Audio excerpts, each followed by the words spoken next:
قرض داروں کے خوف سے اگر نیند اڑ چکی ہے، نیند نہیں آتی، تو ڈرنے کی ضرورت نہیں ہے۔ 40 دن یہ عمل کر لیں، سورہ حشر کی آخری 3 آیات کا یہ عمل کر لیں، آپ کا قرض اتر جائے گا۔ 40 دن سورہ حشر کی 3 آیات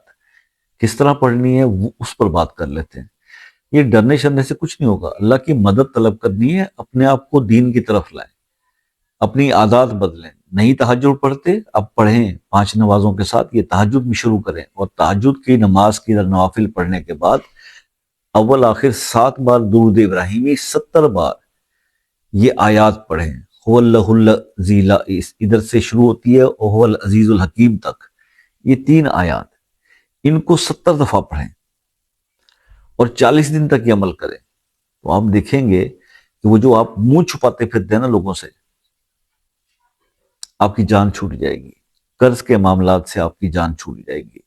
اللہ غیب سے بندوبست فرمائیں گے، آپ کے رزق میں اضافہ ہو جائے گا۔ اگر کوئی شخص آپ کے پیسے آپ کو نہیں دے رہا اور آپ نے آگے دینے تو وہاں سے بندوبست ہو جائے گا، لیکن سب کرنا کس نے؟ اللہ پاک نے کرنا ہے۔ اور یہ عمل کیا کرے گا؟ یہ اللہ تعالیٰ کی خوش کرے گا، اللہ کی ذات خوش ہوگی نا آپ سے، یعنی اللہ اپنے بندے سے راضی ہو گیا، خوش ہو گیا، تو پھر یہ مسائل کچھ بھی نہیں ہیں، یہ لمحوں کے اندر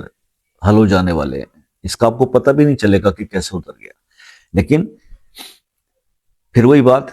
کہ اللہ کے ہاتھ میں سب کچھ ہے، بندے کے پاس کچھ نہیں۔ آپ اپنے ان مسائل کے لیے بھی اگر لوگوں کی طرف رجوع کریں گے کہ جناب کچھ بتا دیں، کچھ کر دیں، کچھ اس طرح کچھ نہیں ہوگا، اللہ نے سب کچھ کرنا ہے۔ رہنمائی آپ ہم سے بھی لے سکتے ہیں، رہنمائی کے لیے آپ کے پاس خود بھی آپ کر سکتے ہیں کہ آپ احادیث کی کتب سے استفادہ لے لیں، اولیاء کرام کی کتابوں سے استفادہ لے لیں،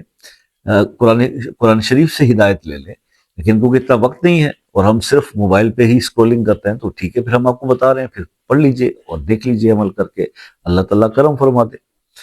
یہ عمل تھا جو آج آپ کے ساتھ شیئر کرنا تھا، قرض میں ڈوبے ہوئے لوگوں کے لیے خاص طور پہ، اور یہ آپ سے ریکویسٹ رہے گی کہ جناب کچھ سمجھ میں نہیں آیا، کچھ چیز بتانے سے رہ گئی، تو پھر آپ واٹس ایپ پر رابطہ کر کے پوچھ تو سکتے ہیں نا، تو پوچھ لیجئے گا۔ اس کا ٹائم ہے شام 6 سے 10 بجے تک، اس سے پہلے اور بعد میں نہیں، ٹھیک ہے؟ اور اگر کسی مسئلے میں اٹکے ہیں، کام بن نہیں پا رہا، تو وہ مسئلہ اپنے نام کے ساتھ کمنٹ میں لکھ دیں، دعاؤں میں شامل کریں گے۔ اور مجھ سے ٹائم لینے کے لیے کال کے اوپر کوئی چارجز نہیں لگتے ہو بھائی، ایک میسج کر لیں، ٹائم لے لیں، اور اس کے بعد پھر آپ تسلی سے بات کر لیں، چاہے آپ پاکستان سے بات کر رہے ہیں، چاہے دنیا کے کسی کونے سے آپ بات کر رہے ہیں، کسی بھی کنٹری سے بات کر رہے ہیں، تو ایک میسج واٹس ایپ پہ کر کے ٹائم لے لیجیے، ٹھیک ہے؟ اور ان بٹوین آپ کی کال کا ٹائم ہے اور کسی اور سے کال چل رہی ہے، تو اگر کال ریجیکٹ بھی ہوتی ہے تو گھبرانا نہیں، کیونکہ میں خود آپ کو کال کر دوں گا، ٹھیک ہے؟ اللہ تعالیٰ آپ کو خوش آباد رکھے، دعاؤں میں یاد رکھیے گا، زندگی رہی۔ تو نیکسٹ کسی ویڈیو میں آپ سے پھر ملاقات ہوگی، تب تک کے لیے اجازت دیجیے، اللہ حافظ۔